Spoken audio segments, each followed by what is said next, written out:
Deacon John Sawchenko. I'm from San Diego, California, and I will just share my experience in my vocation journey and how Medjugorje has played a role in that journey. There was a point in my life when I felt a calling to the priesthood when I was about 24 years old. And when I felt the call, I went and saw a Benedictine monk because I needed advice. What do I do with these feelings I have, this desire to become a priest? I didn't know the first step to go. And he sent me to the Blessed Sacrament. He said, go to the Blessed Sacrament and just make a simple prayer to Jesus. Tell him to give you, if he gives you a sign, and you receive it, if he wants you to be a priest, and he gives you that sign, that you'll say yes.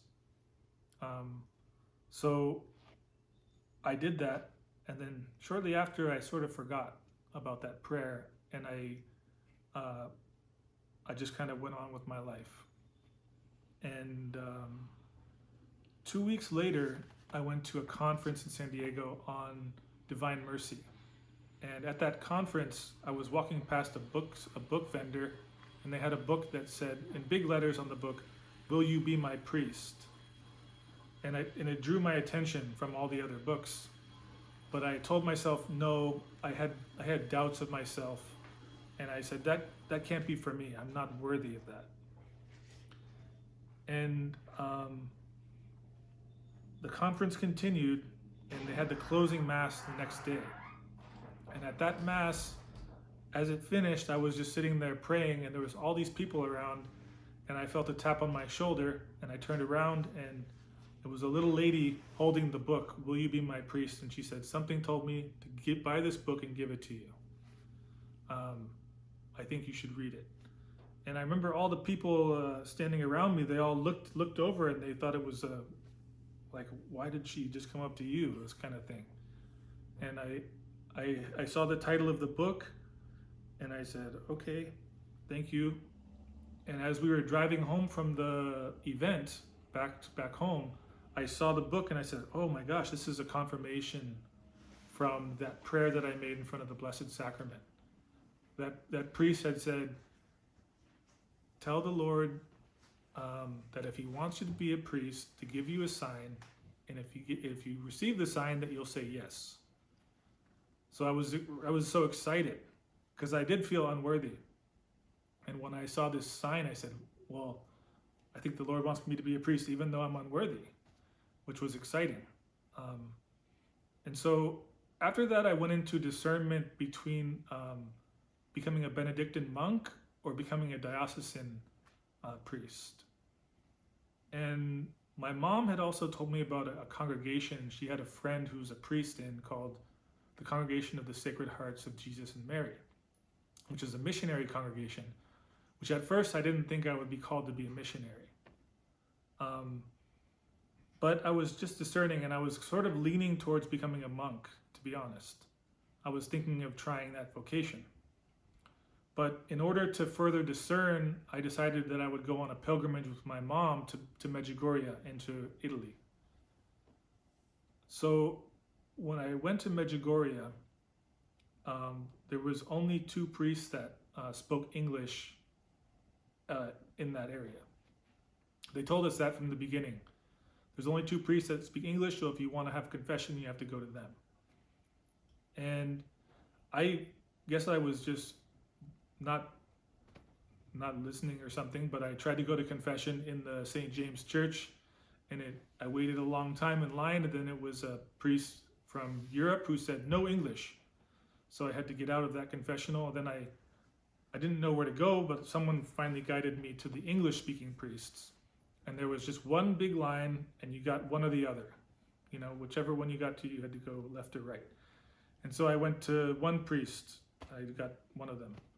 And he was Irish, and he was just such a wonderful priest. And I remember I had some difficult sins to confess, so I wasn't comfortable, but he just was like, I almost felt like there was like a fireplace like going in there. It was so comforting, you know, it was just so warm, and his presence was so heavenly almost. And he was telling me about the Blessed Mother, and I remember my penance was to pray the Rosary. I remember that, but not in a harsh way, just such a gentle priest. And I said, I was just like kind of blown away by his presence, and I said, "Are you a Marian priest? I see that you love the Blessed Mother." And he said, "Well, kind of. I belong to the Congregation of the Sacred Hearts of Jesus and Mary." And I said, "Oh, is that the same order as Father Mike Berry's in?" Because that was my mom's friend. He said, "Oh yeah, I know Father Mike. I heard he does great work." That's what he said. And I said, "Wow, that's a sign." And I just told him, I said, "When I go back home, I'm going to call them and I'm going to try to see what they are." Because, like I said, I didn't know if I would be able to be a missionary. Just, I didn't feel drawn to it at first. And so I went on the rest of my pilgrimage, went from Medjugorje down through Italy to Rome. And I was really hoping during that time that I would get some kind of a sign or a deeper call to what my vocation was. But when I went home from that trip, I realized that was it. You know, that was the moment in which I felt God had given me some direction and inspiration, and I felt excited. So I wrote to this priest, Father Mike, that I knew, and he said, "Just so happens we're having a come and see weekend in about a month. So can you go to that?" And I said, "Yes, I do. I can. I have a flight voucher and everything." And I went, and from then on, I just kept going with the process. And I felt actually like, even though I didn't feel like I had the gifts to be a missionary, I felt God still calling me to be one, which now that I've done that, I've been all over the world in my training. And I felt more drawn to having a mission and being a missionary in a way, especially the mission of the Sacred Heart of Jesus, and just perpetuating that beautiful devotion. So I feel like, I guess reflecting back, Medjugorje had a huge part in my vocation. I guess I forgot to mention that I did read the book. You know, of course I read it, and it was all testimonies of priests who had felt their calling in Medjugorje. And their journeys were long and hard. I remember that was my reflection on the book. These priests had to go through a lot to become priests. A lot of ups and downs and the challenges of formation, seminary life. But they were all so happy. They were all such happy men and so fulfilled. And I think most of them were converts. Most of them had had callings while they went to Medjugorje, like powerful callings. And it was about like that thick of a book. I still have it at home. So, okay, so the priest I had mentioned before, Father Mike Berry, he was the priest who brought me into the congregation. He was the first contact I had. But he was also the spiritual director of Women's Christian Fellowship, which is a ministry of scripture and the charismatic renewal.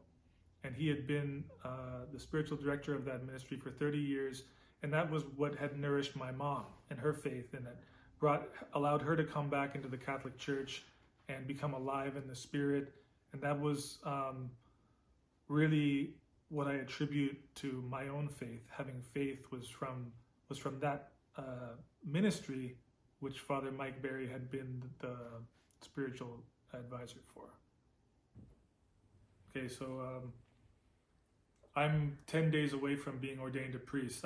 I've been a deacon now for about 8 months, and my ordination is scheduled on the 14th of January, 2023, and I'm really excited.